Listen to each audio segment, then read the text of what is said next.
Hey, this is Emily. Welcome back to our middle grade book club. We're going to finish up chapter 7. The title is Everyman Jack for chapter 7.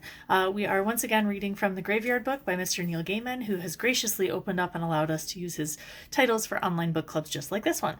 We hope you're enjoying it so far. Please don't forget to check the description box on the video for the discussion questions to go along with the second half of this chapter. Make sure that you check out our video for chapter 7a, which is the first half of the chapter, before you watch this one. Thank you very much. I hope you enjoy. Number 33 was a tall house, spindly thin in the middle of a terraced row. It was red brick and unmemorable. Bod looked at it uncertainly, wondering why it did not seem familiar or special. It was only a house, like any other. There was a small concreted space in front of it that wasn't a garden, a green Mini parked on the street. The front door had once been painted a bright blue, but had been dimmed by time and the sun. "Well?" said Scarlett. Bod knocked on the door. There was nothing, then a clatter of feet on the stairs from inside, and the door opened to reveal an entryway and stairs. Framed in the doorway was a bespectacled man with receding gray hair, who blinked at them, then stuck out his hand at Bod and smiled nervously and said, "You must be Miss Perkins' mysterious friend. Good to meet you." "This is Bod," said Scarlett. "Bob?" "Bod, with a D," she said. "Bod, this is Mr. Frost." Bod and Frost shook hands. "Kettle's on," said Mr. Frost. "What say we swap information over a cuppa?" They followed him up the steps to a kitchen, where he poured 3 mugs of tea, then led them into a small sitting room. "The house just keeps going up," he said. "The toilet's on the next floor up, and my office, then bedrooms above that. Keeps you fit, all the stairs." They sat on a large, extremely purple sofa. It was already here when I came, and they sipped their tea. Scarlett had worried that Mr. Frost would ask Bod lots of questions, but he didn't. He just seemed excited, as if he had identified the lost gravestone of someone famous and desperately wanted to tell the world. He kept moving impatiently in his chair, as if he had something enormous to impart to them, and not blurting it out immediately was a physical strain. Scarlett said, "So what did you find out?" Mr. Frost said, "Well, you were right. I mean, this was the house where those people were killed, and I think the crime was, well, not exactly hushed up, but forgotten about, let go by the authorities." "I don't understand," said Scarlett. "Murders don't get swept under the rug." "This one was," said Frost. He drained his tea. "There are people out there who have influence. It's the only explanation for that and for what happened to the youngest child." "And what was that?" asked Bod. "He lived," said Frost. "I'm sure of it. But there wasn't a manhunt. Missing toddler normally would be national news, but they must have squashed it somehow." "Who are they?" asked Bod. "The same people who had the family killed." "Do you know any more than that?" "Yes, well, a little." Frost trailed off. "I'm sorry, Look, given what I've found, it's all too incredible." Scarlett was starting to feel frustrated. What did you find?" Frost looked shamefaced. "You're right, I'm sorry. Getting into keeping secrets. Not a good idea. Historians don't bury things, we dig them up. Show people. Yes." He stopped, hesitated. Then he said, "I found a letter, upstairs. It was hidden under a loose floorboard." He turned to Bod. "Young man, would I be correct in assuming your interest in this business, this dreadful business, is personal?" Bod nodded. "I won't ask any more," said Mr. Frost, and he stood up. "Come on," he said to Bod. "Not you, though," to Scarlett. "Not yet. I'll show him, and if he says it's all right, I'll show you as well. Deal?" "Deal," said Scarlett. "We won't be long," said Mr. Frost. "Come on, lad." Bod stood up, darted a concerned look at Scarlett. "It's okay," she said, and smiled at him as reassuringly as she could. "I'll wait here for you." She watched their shadows as they walked out of the room and up the stairs. She felt nervous, but expectant. She wondered what Bod would learn, and was happy that he would learn it first. It was his story, after all. It was his right. Out on the stairs, Mr. Frost led the way. Bod looked around as he walked up towards the top of the house, but nothing seemed familiar. It all seemed strange. "All the way to the very top," said Mr. Frost. They went up another flight of stairs. He said, you don't have to answer if you don't want to, but, you're the boy, aren't you?" Bod said nothing. "Here we are," said Mr. Frost. He turned the key in the door at the top of the house, pushed it open, and they went inside. The room was small, an attic room with a sloping ceiling. 13 years before, it had held a crib. It barely held the man and the boy. "Stroke of luck, really," said Mr. Frost. "Under my own nose, so to speak." He crouched down, pulled back the threadbare carpet. So, you know why my family were murdered? Asked Bod. Mr. Frost said, It's all in here. He reached down to a short length of floorboard and pushed at it until he was able to lever it out. This would have been the baby's room, said Mr. Frost. I'll show you that, the only thing we don't know is who just did it. Nothing at all. We don't have the tiniest clue. We know he has dark hair, said Bod, in the room that had once been his bedroom. And we know that his name is Jack. Mr. Frost put his hand down into the empty space where the floorboard had been. It's been almost 13 years, he said, and hair gets thin and goes gray in 13 years. But yes, that's right, it's Jack. He straightened up. The hand that had been in the hole in the floor was holding a large, sharp knife. Now, said the man Jack, now, boy, time to finish this. Bod stared at him. It was as if Mr. Frost had been a coat or a hat the man had been wearing that he had now discarded. The affable exterior had gone. The light glinted on the man's spectacles and on the blade of the knife. A voice called up to them from further down the stairs. Scarlett's. Mr. Frost? There's someone knocking at the front door. Should I get it? The man Jack only glanced away for a moment, but Bod knew that the moment was all he had, and he faded, as completely, as utterly as he could. The man Jack looked back to where Bod had been, then stared around the room, puzzlement and rage competing on his face. He took a step further into the room, his head swinging from side to side like an old tiger scenting prey. You're here somewhere, growled the man Jack. I can smell you. Behind him, the little door to the attic bedroom slammed closed, and he swung around. He heard the key turn in the lock. The man Jack raised his voice. It buys you moments, but it won't stop me, boy, he called through the locked door, then added simply, We have unfinished business, you and I. Bod threw himself down the stairs, bouncing into the walls, almost tumbling headlong in his rush to reach Scarlett. Scarlett, he said when he saw her. It's him, come on! It's who? What are you talking about? Him! Frost! He's Jack! He tried to kill me! A bang from above as the man Jack kicked at the door. But Scarlett tried to make sense of what she was hearing. But he's nice! No, said Bod, grabbing her hand and pulling her down the stairs into the hallway. No, he's not! Scarlett pulled open the front door. Ah, good evening, young lady, said the man at the door, looking down at her. We're looking for Mr. Frost. I believe this is his neck of the woods. He had silver-white hair, and he smelled of cologne. Are you friends of his? She asked. Oh, yes, said a smaller man standing just behind. He had a small black mustache and was the only one of the men to wear a hat. Certainly are, said a third, younger man, huge and Nordic blonde. Every man Jack of us, said the last of the men, wide and bull-like with a massive head. His skin was brown. Mr. Frost, he had to go out, she said. But his car's here, said the white-haired man, as the blonde one said. Who are you, anyway? He's a friend of my mum's, said Scarlett.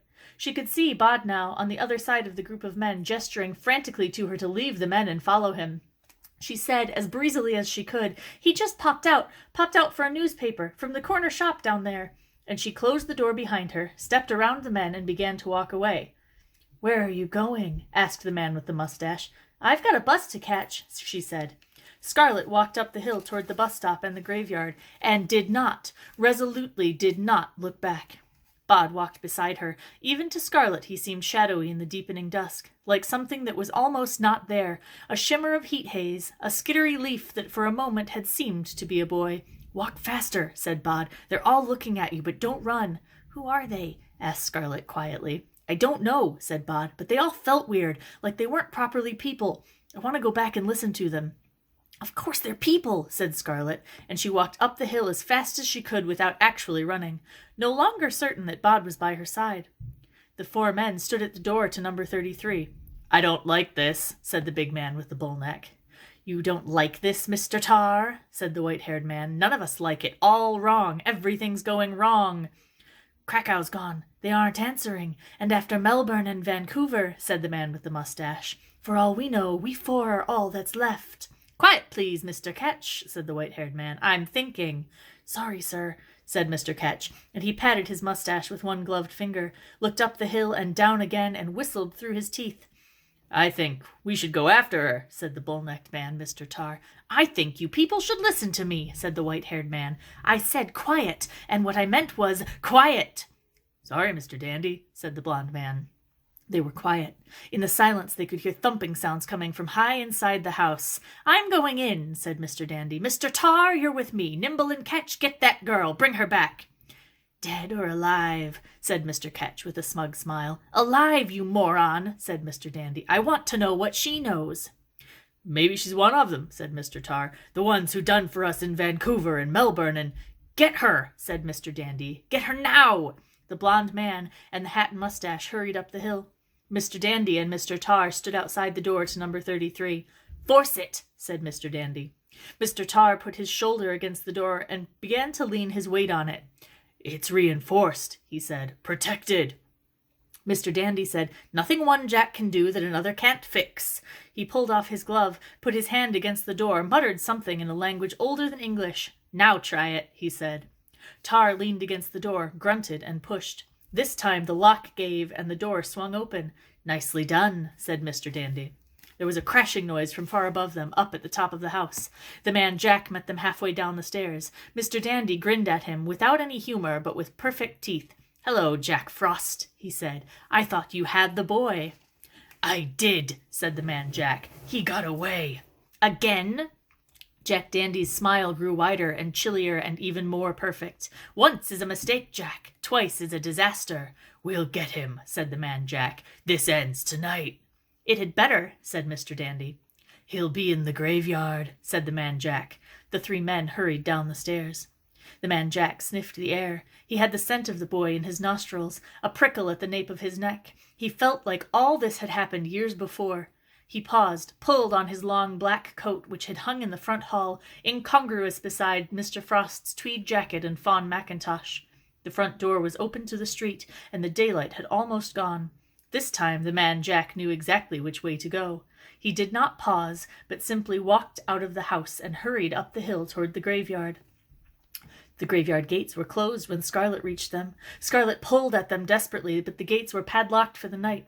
And then Bod was beside her. Do you know where the key is? She asked. We don't have time, said Bod. He pushed close to the metal bars. Put your arms around me. You what? Just put your arms around me and close your eyes. Scarlett stared at Bod as if daring him to try something. Then she held him tightly and screwed her eyes shut. Okay. Bod leaned against the bars of the graveyard gates. They counted as part of the graveyard, and he hoped that his freedom of the graveyard might possibly just this time, cover other people too. And then, like smoke, Bod slipped through the bars. You can open your eyes, he said. She did. How did you do that? This is my home, he said. I can do things here. The sound of shoes slapping against the pavement, and two men were on the other side of the gates, rattling them, pulling at them. Hello, said Jack Ketch with a twitch of his mustache, and he smiled at Scarlett through the bars like a rabbit with a secret. He had a black silk cord tied around his left forearm, and now he was tugging at it with his gloved right hand. He pulled it off his arm and into his hand, testing it, running it from hand to hand as if he was about to make a cat's cradle. Come on out, girlie. It's all right. No one's going to hurt you. We just need you to answer some questions, said the big blond man, Mr. Nimble. We're on official business. He lied. There was nothing official about the Jacks of all trades, although there had been Jacks in governments and in police forces and in other places besides. Run, said Bod to Scarlett, pulling at her hand. She ran. Did you see that? Said the Jack they called Ketch. What? I saw somebody with her, a boy. The boy? Asked Jack called Nimble. How would I know? Here, give me a hand up. The bigger man put his hands out, linked them to make a step, and Jack Ketch's black-clad foot went into it. Lifted up, he scrambled onto the top of the gates and jumped down to the drive, landing on all fours like a frog. He stood up, said, Find another way in. I'm going after them. And he sprinted off the winding path that led into the graveyard. Scarlett said, Just tell me what we're doing. Bod was walking fast through the twilit graveyard, but he was not running, not yet. How do you mean? I think that man wanted to kill me. Did you see how he was playing with that black cord? I'm sure he does. That man Jack, your Mr. Frost, he was going to kill me. He's got a knife. He's not my Mr. Frost. Well, I suppose he is, sort of. Sorry, where are we going? First, we put you somewhere safe. Then I deal with them.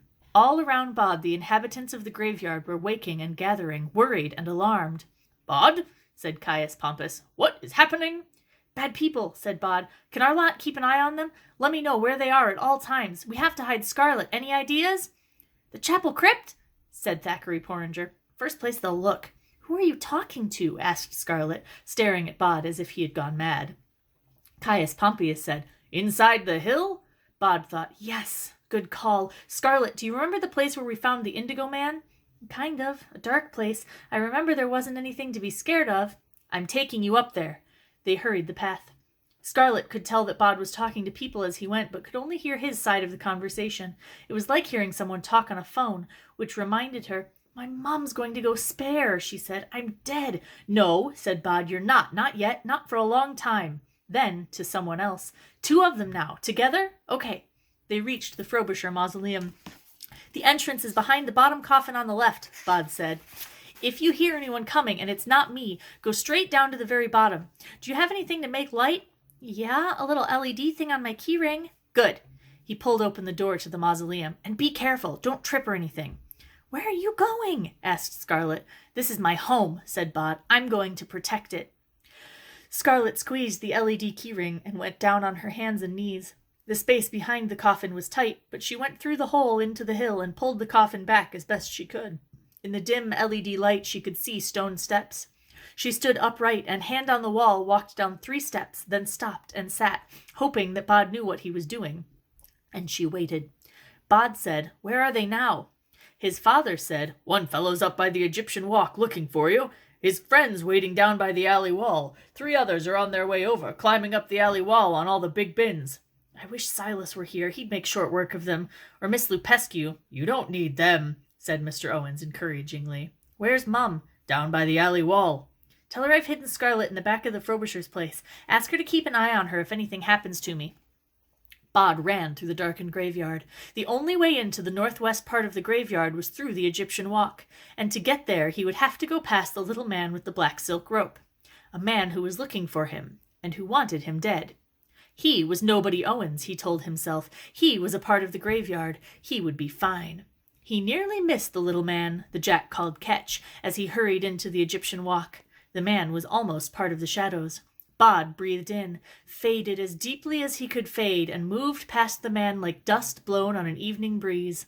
He walked down the green-hung length of the Egyptian walk, and then, with an effort of will, became as obvious as he could, and kicked at a pebble. He saw the shadow by the arch detach itself and come after him, almost as silent as the dead. Bod pushed through the trailing ivy that blocked the walk and into the northwest corner of the graveyard. He would have to time this just right, he knew. Too fast and the man would lose him. Yet if he moved too slowly, a black silk rope would wrap itself around his neck, taking his breath with it and all his tomorrows. He pushed noisily through the tangle of ivy, disturbing one of the graveyard's many foxes, which sprinted off into the undergrowth. It was a jungle here, of fallen headstones and headless statues, of trees and holly bushes, of slippery piles of half-rotten fallen leaves. But it was a jungle that Bod had explored since he had been old enough to walk and to wander. Now he was hurrying carefully, stepping from root tangle of ivy to stone to earth, confident that this was his graveyard. He could feel the graveyard itself trying to hide him, to protect him, to make him vanish, and he fought it, working to be seen.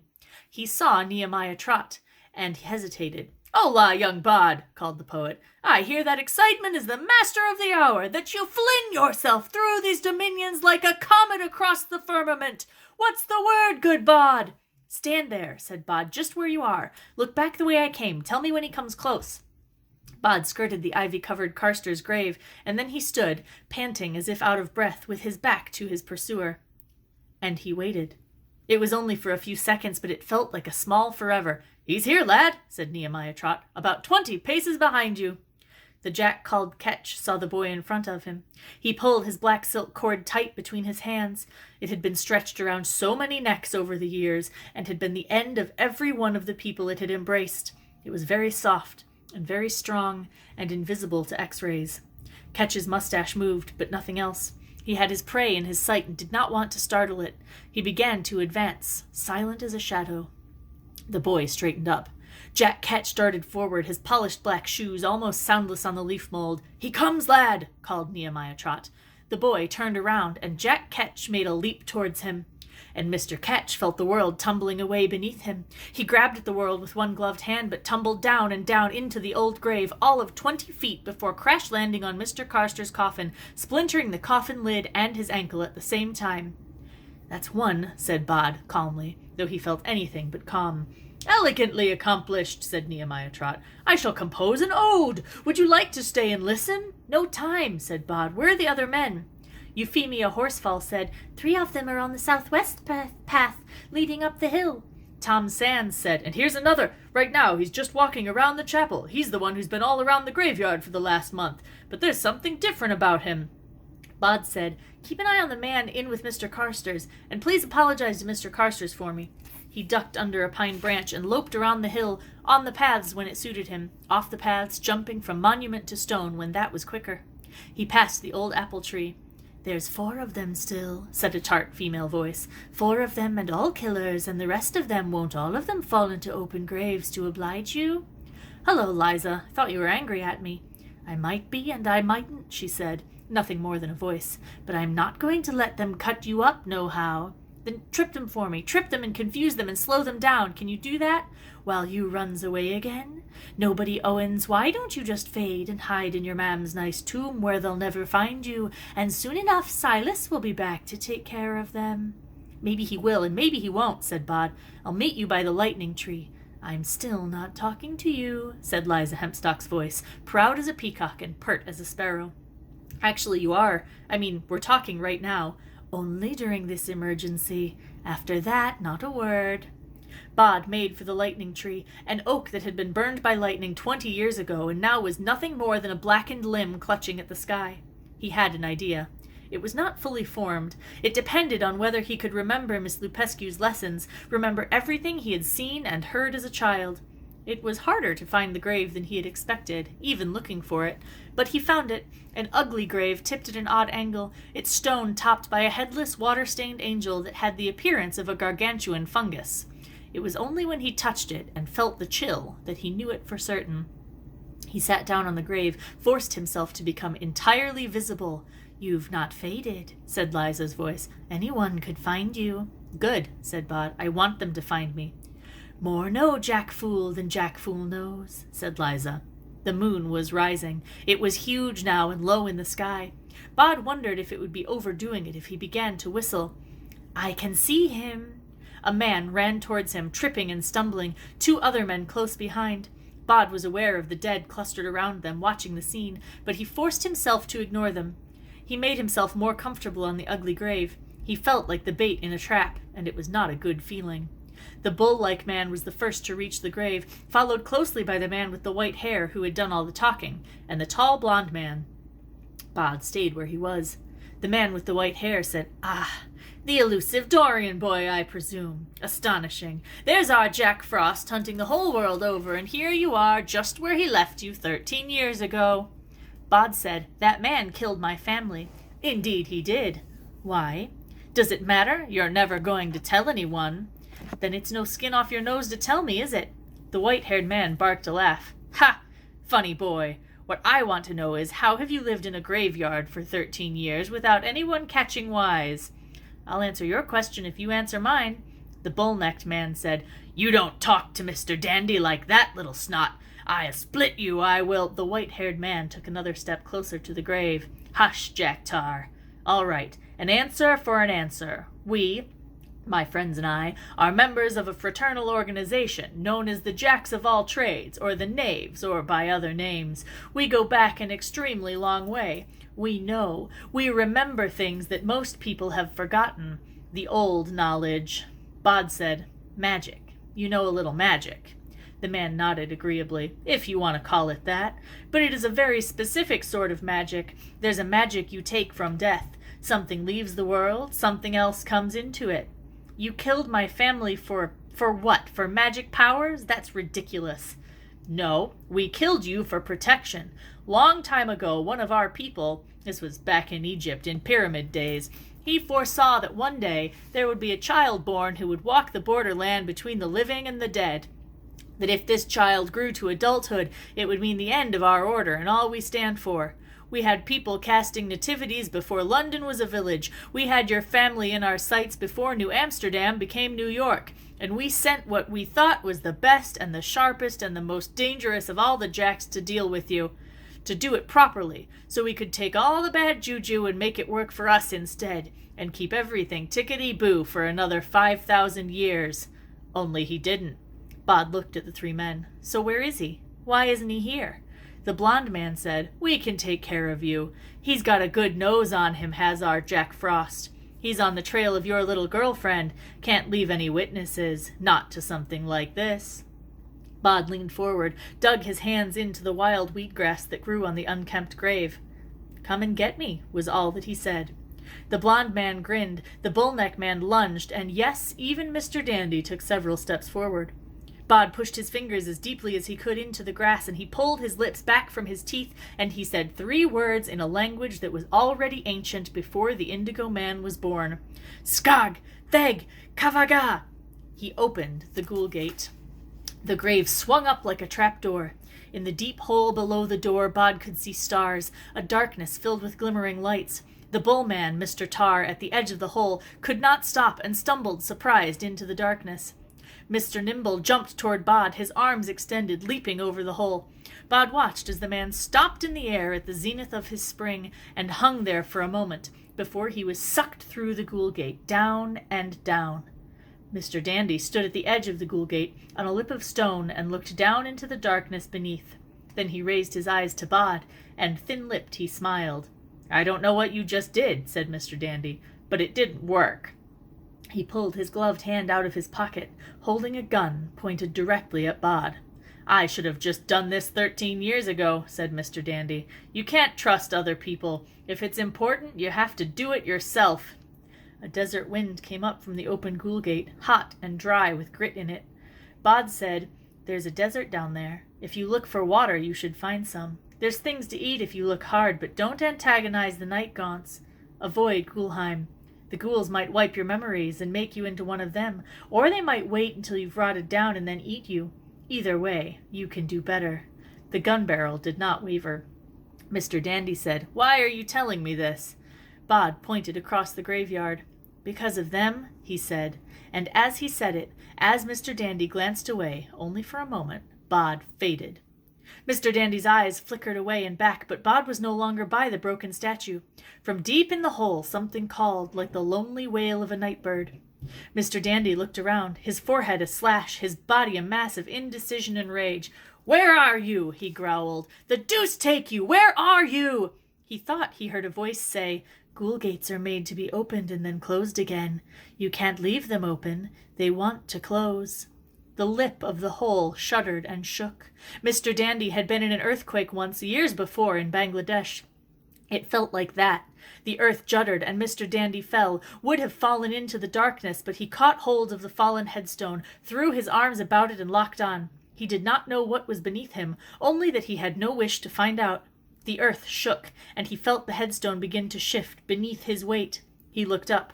The boy was there, looking down at him curiously. "I'm going to let the gate close now," he said. "I think if you keep holding on to that thing, it might close on you and crush you, or it might just absorb you and make you into part of the gate. Don't know, but I'm giving you a chance, more than you ever gave my family." A ragged judder. Mr. Dandy looked up into the boy's gray eyes, and he swore. Then he said, "You can't ever escape us. We're the jacks of all trades. We're everywhere. It's not over." "It is for you," said Bod. "The end of your people and all you stand for, like your man in Egypt predicted. You didn't kill me. You were everywhere. Now it's all over." Then Bod smiled. "That's what Silas is doing, isn't it? That's where he is." Mr. Dandy's face confirmed everything that Bod had suspected. And what Mr. Dandy might have said to that, Bod would never know, because the man let go of the headstone and tumbled slowly down into the open ghoul gate. Bod said, "Weg Karados." The ghoul gate was a grave once again, nothing more. Something was tugging at his sleeve. Fortinbras Bartleby looked up at him. "Bod, the man by the chapel, he's going up the hill." The man Jack followed his nose. He had left the others, not least because the stink of Jack Dandy's cologne made finding anything subtler impossible. He could not find the boy by scent, not here. The boy smelled like the graveyard, but the girl smelled like her mother's house, like the dab of perfume she had touched to her neck before school that morning. She smelled like a victim, too, like fear sweat, thought Jack, like his quarry, and wherever she was the boy would be too, sooner or later.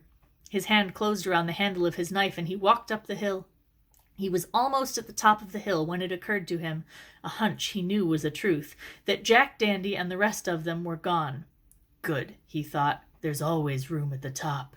The man Jack's own rise through the order had slowed and stopped after he had failed to kill all of the Dorian family. It was as if he had no longer been trusted. Now, soon, everything would change. At the top of the hill, the man Jack lost the girl's scent. He knew she was near. He retraced his steps almost casually, caught her perfume again about 50 feet away, beside a small mausoleum with a closed metal gateway. He pulled on the gate, and it swung wide. Her scent was strong now. He could smell that she was afraid. He pulled down the coffins one by one from their shelves and let them clatter onto the ground, shattering the old wood, spilling their contents onto the mausoleum floor. No, she was not hiding in any of those. Then where? He examined the wall. Solid. He went down on his hands and knees and pulled the last coffin out and reached back. His hand found an opening. "Scarlett," he called, trying to remember how he would have called her name when he was Mr. Frost, but he could not even find that part of himself any longer. He was the man Jack now, and that was all he was. On his hands and knees he crawled through the hole in the wall. When Scarlett heard the crashing noise from above, she had made her way, carefully, down the steps, her left hand touching the wall, her right hand holding the little LED keyring, which cast just enough light to allow her to see where she was placing her feet. She made it to the bottom of the stone steps and edged back in the open chamber, her heart thumping. She was scared. Scared of nice Mr. Frost and his scarier friends. Scared of this room and its memories. Even, if she were honest, a little afraid of Bod. He was no longer a quiet boy with a mystery, a link to her childhood. He was something different, something not quite human. She thought, I wonder what Mum's thinking right now. She'll be phoning Mr. Frost's house over and over to find out when I'm going to get back. She thought, if I get out of this alive, I'm going to force her to get me a phone. It's ridiculous. I'm the only person in my year who doesn't have her own phone, practically. She thought, I miss my mum.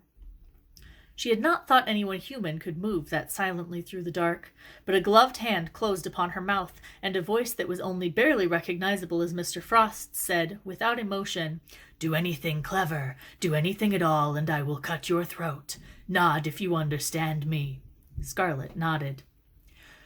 Bod saw the chaos on the floor of the Frobisher mausoleum, the fallen coffins with their contents scattered across over the aisle. There were many Frobishers and several Pettifers, all in various states of upset and consternation. He's already down there, said Ephraim. Thank you, said Bod. He clambered through the hole into the side of the hill, and he went down the stairs. Bod saw as the dead see. He saw the steps, and he saw the chamber at the bottom, and when he got halfway down the steps, he saw the man Jack holding Scarlett. He had her arm twisted up behind her back, and a large wicked boning knife at her neck. The man Jack looked up in the darkness. Hello, boy, he said. Bod said nothing. He concentrated on his fade, took another step. You think I can't see you, said the man Jack, and you're right. I can't, not really. But I can smell your fear, and I can hear you move and how you breathe, and now that I know about your clever vanishing trick, I can feel you. Say something now. Say it so I can hear it, or I start to cut little pieces out of the young lady. Do you understand me? Yes, said Bod, his voice echoing in the chamber room. I understand. Good, said Jack. Now come here. Let's have a little chat. Bod began to walk down the steps. He concentrated on the fear, on raising the level of panic in the room, of making the terror something tangible. Stop that, said the man Jack. Whatever it is you're doing, don't do it. Bod let it go. You think, said Jack, that you can do your little magics on me? Do you know what I am, boy? Bod said, You're a Jack. You killed my family, and you should have killed me. Jack raised an eyebrow. He said, I should have killed you? Oh, yes. The old man said that if you let me grow to adulthood, your order would be destroyed. I did. You failed, and you lost. My order goes back before Babylon. Nothing can harm it. They didn't tell you, did they? Bod was standing 5 paces from the man Jack. Those 4, they were the last of the Jacks. What was it? Krakow and Vancouver and Melbourne? All gone. Scarlett said, Please, Bod, make him let go of me. Don't worry, said Bod, with a calm he did not feel. He said to Jack, There's no point in hurting her. There's no point in killing me. Don't you understand? There isn't even an order of Jacks of all trades. Not anymore. Jack nodded thoughtfully. If this is true, said Jack, and if I am now a Jack all alone, then I have an excellent reason for killing you both. Bod said nothing. "Pride," said the man Jack. "Pride in my work. Pride in finishing what I began." And then he said, "What are you doing?" Bod's hair prickled. He could feel a smoke tendril presence twining through the room. He said, "It's not me. It's the Sleer. It guards the treasure that's buried here." "Don't lie." Scarlett said, "He's not lying. It's true." Jack said, "True? Buried treasure. Don't make me—" "The Sleer guards the treasure for the master." "Who said that?" said the man Jack, looking around. "You heard it?" asked Bod, puzzled. "I heard it," said Jack. "Yes." Scarlett said, "I didn't hear anything." The man Jack said, "What is this place, boy? Where are we?" Before Bod could speak, the Sleer's voice spoke, echoing through the chamber. "This is the place of the treasure. This is the place of power. This is where the Sleer guards and waits for its master to return." Bod said, "Jack?" The man Jack tilted his head on one side. He said, "It's good to hear my name in your mouth, boy. If you'd used it before, I could have found you sooner." "Jack, what's my real name? What did my family call me?" "Why should that matter to you now?" Bod said, "The Sleer told me to find my name. What was it?" Jack said, "Let me see. Was it Peter? Or Paul? Or Roderick? You look like a Roderick. Maybe you were a Stephen." He was playing with the boy. "You might as well tell me. You're going to kill me anyway," said Bod. Jack shrugged and nodded in the darkness, as if to say, "Obviously." "I want you to let the girl go," said Bod. "Let Scarlett go." Jack peered into the darkness, then said, "That's an altar stone, isn't it?" "I suppose so." "And a knife, and a cup, and a brooch." He was smiling now in the darkness. Bod could see it on his face, a strange, delighted smile that seemed out of place on that face, a smile of discovery and of understanding. Scarlett couldn't see anything but a blackness that sometimes erupted in flashes inside her eyeballs, but she could hear the delight in Jack's voice. The man Jack said, "So the brotherhood is over, and the convocation is at an end. And yet, if there are no more Jacks of all trades but me, what does it matter? There can be a new brotherhood more powerful than the last." "Power," echoed the Sleer. "This is perfect," said the man Jack. "Look at us. We are in a place for which my people have hunted for thousands of years, with everything necessary for the ceremony waiting for us. It makes you believe in Providence, doesn't it? Or in the massed prayers of all the Jacks who have gone before us, that at our lowest ebb we are given this." Bod could feel the Sleer listening to Jack's words, could feel a low susurrus of excitement building in the chamber. The man Jack said, "I am going to put out my hand, boy. Scarlett, my knife is still at your throat. Do not try to run when I let go of you. Boy, you will place the cup and the knife and the brooch in my hand." "The treasure of the Sleer," whispered the triple voice. "It always comes back. We guard it for the master." Bod bent down, took the objects from the altar stone, put them in Jack's open-gloved hand. Jack grinned. "Scarlett, I am going to release you. When I take the knife away, I want you to lie face down on the ground with your hands behind your head. Move or try anything, and I will kill you painfully. Do you understand?" She gulped. Her mouth was dry, but she took one shaky step forward. Her right arm, which had been twisted up to the small of her back, was now numb, and she felt only pins and needles in her shoulder. She lay down, her cheek resting on the packed earth. "We are dead," she thought, and it was not even tinged with emotion. It felt as if she were watching something happening to other people, a surreal drama that had turned into a game of murder in the dark. She heard the noise of Jack taking hold of Bod. Bod's voice said, "Let her go." The man Jack's voice, "If you do everything I say, I won't kill her. I won't even hurt her." "I don't believe you. She can identify you." "No." The adult voice seemed certain. "She can't." And then it said, 10,000 years and the knife is still sharp." The admiration in the voice was palpable. "Boy, go and kneel on that altar stone. Hands behind your back, now." "It has been so long," said the Sleer. But all Scarlett heard was a slithering noise, as if of enormous coils winding around the chamber. But the man Jack heard, "You want to know your name, boy, before I spill your blood on the stone?" Bod felt the cold of the knife at his neck, and in that moment Bod understood. Everything slowed. Everything came into focus. "I know my name," he said. "I'm Nobody Owens. That's who I am." And kneeling on the cold altar stone, it all seemed very simple. "Sleer," he said to the chamber, "do you still want a master?" "The Sleer guards the treasure until the master returns." "Well," said Bod, "haven't you finally found the master you've been looking for?" He could sense the Sleer writhing and expanding, hear a noise like the scratching of 1,000 dead twigs, as if something huge and muscular were snaking its way around the inside of the chamber. And then, for the first time, Bod saw the Sleer. Afterwards, he was never able to describe what he had seen. Something huge, yes, something with the body of an enormous snake, but with the head of a... what? There were 3 of them, 3 heads, 3 necks. Their faces were dead, as if someone had constructed dolls from parts of the corpses of humans and of animals. The faces were covered in purple patterns, tattooed in swirls of indigo, turning the dead faces into strange, expressive, monstrous things. The faces of the Sleer nuzzled the air about Jack tentatively, as if they wanted to stroke or caress him. "What's happening?" said Jack. "What is it? What does it do?" "It's called the Sleer. It guards this place. It needs a master to tell it what to do," said Bod. Jack hefted the flint knife in his hand. "Beautiful," he said to himself. And then, "Of course, it's been waiting for me. And yes, obviously I am its new master." The Sleer encircled the interior of the chamber. "Master?" it said, like a dog who had waited patiently for too long. It said, "Master," again, as if testing the word to see how it tasted.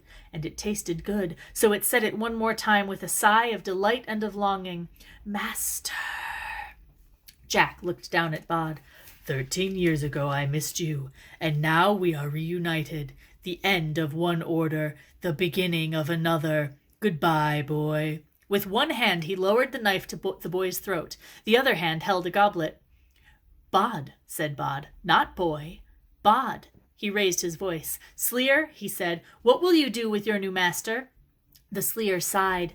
"We will protect him until the end of time. The Sleer will hold him in its coils forever and never let him endure the dangers of the world." "Then protect him," said Bod. "Now." "I am your master. You will obey me," said the man Jack. "The Sleer has waited so long," said the triple voice of the Sleer, triumphantly. "So long a time." It began to loop its huge, lazy coils around the man Jack. The man Jack dropped the goblet. Now he had a knife in each hand, a flint knife and a knife with a black bone handle, and he said, "Get back! Keep away from me! Don't get any closer!" He slashed out with the knife as the Sleer twined around him and in a huge crushing movement engulfed the man Jack in its coils. Bod ran over to Scarlett and helped her up. "I want to see," she said. "I want to see what's happening." She pulled out her LED light and turned it on. What Scarlett saw was not what Bod saw. She did not see the Sleer, and that was a mercy. She saw the man Jack, though. She saw the fear on his face, which made him look like Mr. Frost had once looked. In his terror, he was once more the nice man who had driven her home. He was floating in the air, 5, then 10 feet above the ground, slashing wildly at the air with 2 knives, trying to stab something she could not see in a display that was obviously having no effect. Mr. Frost, the man Jack, whoever he was forced away from them, pulled back until he was spread-eagled, arms and legs wide and flailing against the side of the chamber wall. It seemed to Scarlett that Mr. Frost was being forced through the wall, pulled into the rock, was being swallowed up by it. Now there was nothing visible but a face. He was shouting wildly, desperately, shouting at Bod to call the thing off, to save him, please, please. And then the man's face was pulled through the wall, and the voice was silenced. Bod walked back to the altar stone. He picked up the stone knife and the goblet and the brooch from the ground, and he replaced them where they belonged. He left the black metal knife where it fell. Scarlett said, "I thought you said the Sleer couldn't hurt people. I thought all it could do was frighten us." "Yes," said Bod, "but it wanted a master to protect. It told me so." Scarlett said, "You mean you knew? You knew that would happen?" "Yes, I hoped it would." He helped her up the steps and out into the chaos of the Frobisher mausoleum. "I'll need to clean all this up," said Bod casually. Scarlett tried not to look at the things on the floor. They stepped out into the graveyard. Scarlett said dully once more, "You knew that would happen." This time Bod said nothing. She looked at him as if unsure of what she was looking at. So you knew that the Sleer would take him? Was that why you hid me down there, was it? What was I then, bait? Bod said, it wasn't like that. Then he said, we're still alive, aren't we? And he won't trouble us any longer. Scarlett could feel the anger and the rage welling up inside her.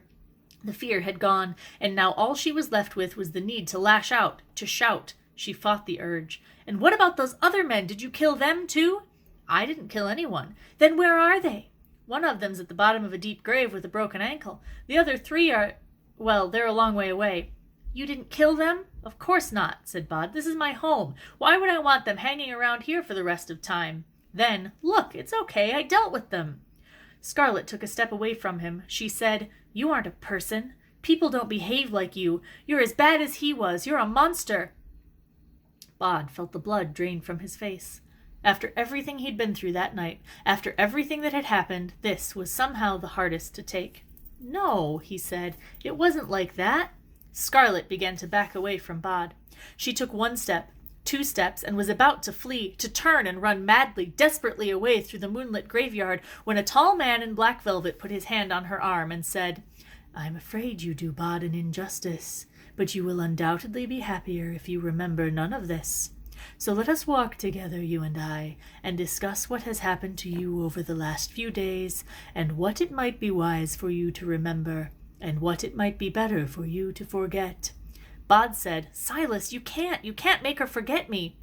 It will be safest that way, said Silas simply, for her, if not for all of us. Don't I get a say in this? Asked Scarlett. Silas said nothing.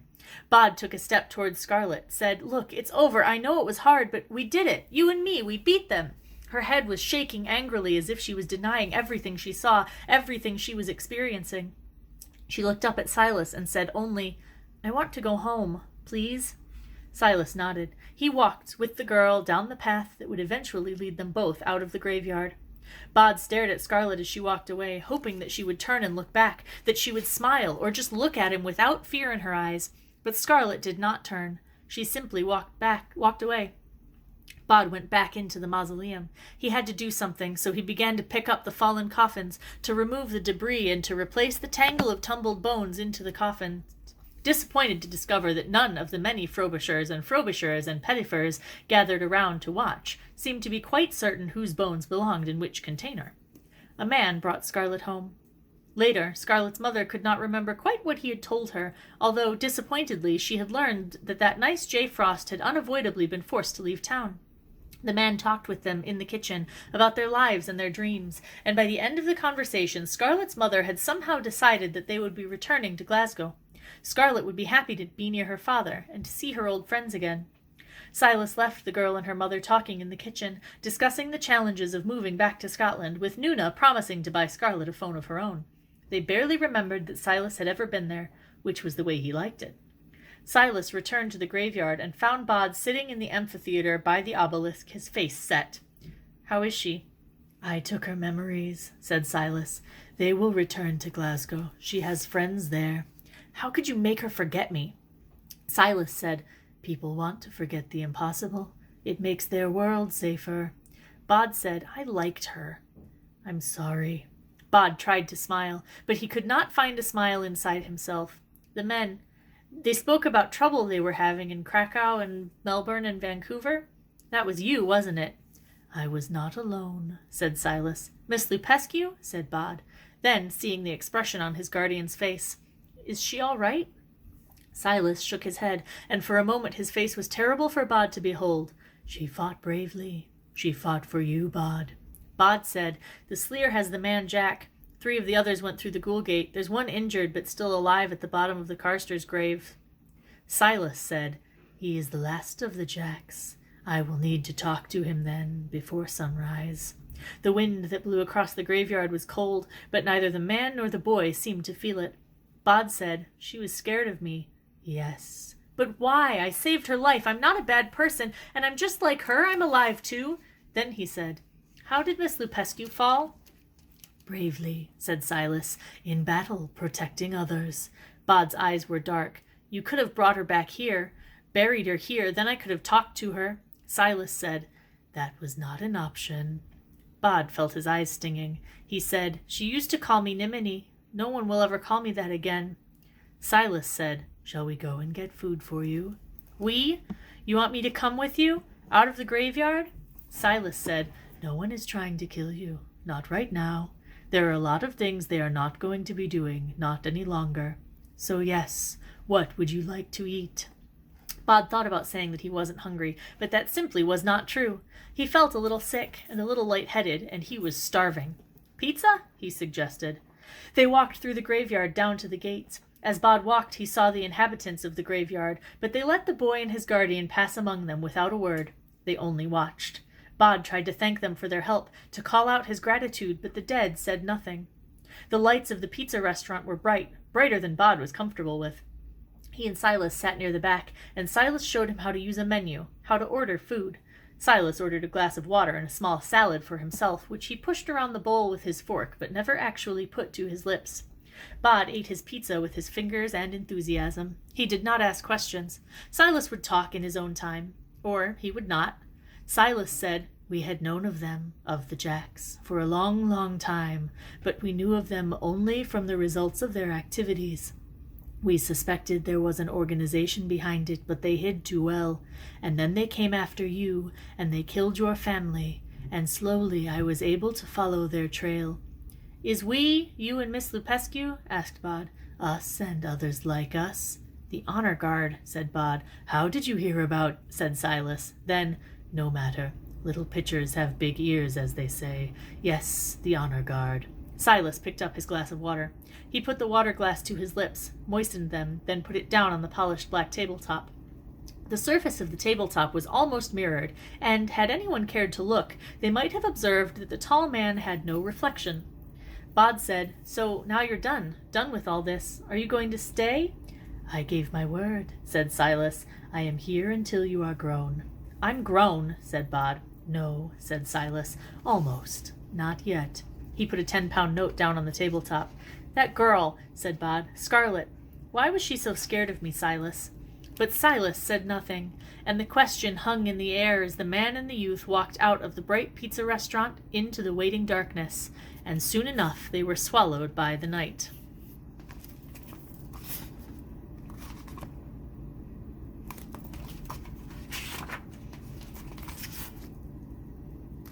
Thank you so much for joining us for the second half of Chapter 7. Make sure that you check out the description box at the bottom of the video for our discussion questions. Feel free to talk about them with your family or type in your answers in the comment section.